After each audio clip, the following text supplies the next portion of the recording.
Halo semuanya, selamat datang di pembahasan kita kali ini. Hari ini, kita bakal menyelami sebuah perjalanan sejarah yang benar-benar luar biasa. Dari sumber materi kita akan bahas tuntas kisah gimana Nabi Muhammad SAW diangkat menjadi utusan Allah. Dan pastinya, kita juga bakal napak tilas mukjizat-mukjizat menakjubkan yang mengiringi perjalanan beliau. Yuk, langsung aja kita mulai. Nah, coba bayangin deh sebentar. Anda tahu nggak gimana sebenarnya kisah besar ini bermula? Maksud saya, sebelum ada wahyu yang turun, sebelum ada mujizat yang mengubah jalannya sejarah, setiap kejadian besar itu pasti punya titik awal yang sunyi, kan? Yuk kita melangkah masuk ke dalam ceritanya. Oke, ini peta perjalanan kita hari ini ya. Kita akan mulai dari momen menyendiri di Gua Hira, lalu turunnya wahyu pertama. Terus kita akan pahami bareng apa itu mujizat, lanjut ke 5 mujizat luar biasa, dan ditutup dengan poin-poin penting. Singkat, padat, dan jelas. Bagian pertama, menyendiri di Gua Hira. Jadi gini, Nabi Muhammad itu nggak tiba-tiba aja dapat wahyu ya. Waktu itu, beliau ngerasa sedih banget melihat kondisi masyarakat Quraisy yang kelakuannya udah di luar batas. Mulai dari nyembah berhala, sampai nggak henti-hentinya bertengkar. Nah, karena kegelisahan batin yang luar biasa itu, beliau mutusin buat narik diri dari keramaian. Beliau milih tempat yang sepi dan tenang, yaitu Gua Hira, buat berdoa dan menenangkan pikiran. Bener-bener nunjukin ke kita nih, betapa pentingnya nyari kedamaian di tengah kacaunya situasi. Lanjut ke bagian 2, wahyu pertama. Angka 40. Ini bukan angka sembarangan ya. Nabi Muhammad enggak menerima beban tugas seberat ini di usia muda yang mungkin masih berapi-api. Wahyu ini turun tepat saat beliau berusia 40 tahun. Kenapa? Karena ini adalah simbol kematangan mental, emosional, dan spiritual yang udah benar-benar paripurna. Dan coba catat tanggal bersejarah ini, malam ke-17 di bulan Ramadan. Di tengah keheningan malam yang sunyi senyap itu, sesuatu yang di luar nalar manusia terjadi. Malaikat Jibril turun secara fisik nemuin beliau. Bisa bayangin gak sih gimana mendebarkannya atmosfer di dalam gua malam itu? Momen di mana alam semesta bersentuhan langsung dengan dunia kita buat nyampein wahyu pertama. Satu kata yang benar-benar mengguncang sejarah, Iqra, yang artinya bacalah. Dan Jibril nyampein ini nggak dari jarak jauh loh. Beliau nyampein itu sambil memeluk Nabi Muhammad dengan sangat erat. Satu perintah ilahi yang bawa beban makna yang luar biasa besar. Momen ini tuh terasa intens dan manusiawi banget. Awalnya Jibril ngasih perintah tegas buat membaca. Terus, dengan jujur, Nabi ngejawab, aku nggak bisa membaca. Dan yang bikin merinding, pelukan kuat dan perintah itu diulang sampai 3 kali berturut-turut. Proses ini kayak mau negasin betapa besarnya tanggung jawab yang baru aja ditaruh di pundak beliau. Nah, setelah pelukan ketiga itu, Jibril akhirnya bacain wahyu pertama ini secara utuh. Bacalah dengan menyebut nama Tuhanmu yang menciptakan. Dia telah menciptakan manusia dari segumpal darah. Coba deh perhatian kalimat penutupnya yang indah banget ini. Dia mengajarkan kepada manusia apa yang tidak diketahuinya. Ini tuh semacam pesan peresmian yang puitis dan dalam banget tentang asal-usul kita sebagai manusia dan mahalnya anugerah ilmu pengetahuan.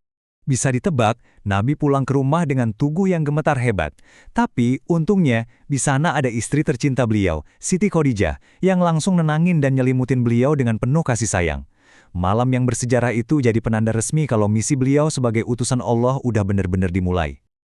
Sekarang kita masuk ke bagian 3, yaitu memahami mujizat. Oke, sebelum kita bahas lebih jauh, kita harus samain persepsi dulu nih. Apa sih mujizat itu?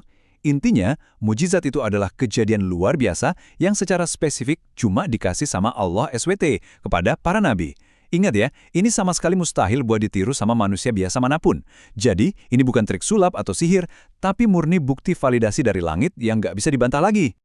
Nah, sekarang kita sampai di bagian 4, 5 mukjizat luar biasa. Di urutan pertama, dan pastinya yang paling vital, adalah Al-Quran. Kalau keajaiban fisik itu cuma bisa dilihat sama orang-orang di zaman itu aja, Al-Quran beda. Ini adalah mujizat terbesar karena sifatnya yang abadi, alias berlaku terus-menerus, punya keindahan tata bahasa yang gak ada tandingannya, dan fungsinya tuh benar-benar praktis sebagai petunjuk hidup kita semua, tanpa batas waktu, sampai hari kiamat nanti. Mukjizat yang kedua ini benar-benar tontonan visual kosmik yang luar biasa, peristiwa membelah bulan. Konteksnya penting banget nih. Kejadian ini muncul gara-gara Nabi ditantang secara langsung sama orang-orang kafir yang skeptis, yang minta bukti nyata kenabian beliau. Terus apa yang terjadi? Nabi cuma nunjuk ke arah bulan di langit malam, dan saat itu juga, murni atas izin Allah, bulan itu beneran terbelah jadi 2. Dan itu dilihat dengan mata kepala sendiri sama semua orang yang ada di sana. Lalu yang ketiga, ada kisah penyelamatan yang epik banget. Coba bayangin, lagi di tengah perjalanan panjang, kehausan luar biasa, persediaan air habis total. Nggak ada air buat minum, apalagi buat wudhu. Di tengah kepanikan itu, Nabi Muhammad masukin tangan beliau ke dalam sebuah wadah kecil yang udah hampir kering. Tanpa disangka-sangka, air bersih dan seger mancur deres banget dari sela-sela jari beliau. Wah, itu langsung nyelamatin semua sahabat yang kehausan di sana. Untuk mujizat keempat, coba perhatiin realitas ini. Awalnya, porsi makanan yang ada tuh dikit banget. Kalau dipikir pakai logika, paling cuma cukup buat nganjal perut 1 atau 2 orang. Tapi, setelah didoakan sama Nabi, makanan itu secara ajaib jumlahnya berlipat ganda. Dari yang tadinya dikit, tiba-tiba bisa bikin kenyang ratusan sahabat. Ini intervensi hukum alam yang luar biasa banget kan?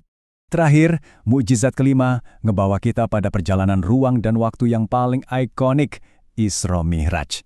Beliau nempuh perjalanan dari Mekah ke Palestina, asal Anda tahu ya, di abad ke-7 itu, perjalanan pakai unta, rute segitu biasanya butuh waktu sebulan penuh. Tapi ini cuma butuh waktu 1 malam.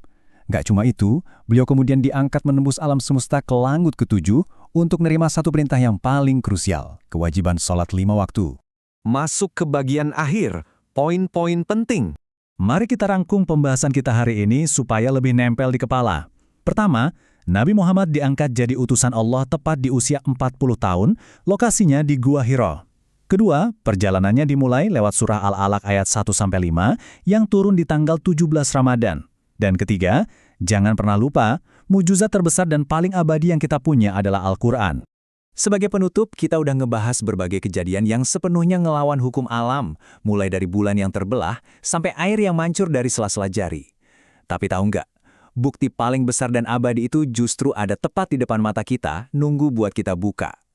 Jadi pertanyaannya sekarang adalah, sudahkah Anda meluangkan waktu buat membaca dan ngerasain sendiri keajaban Al-Quran hari ini? Terima kasih udah ngikutin pembahasan ini bareng saya. Teruslah penasaran, teruslah belajar, dan sampai jumpa.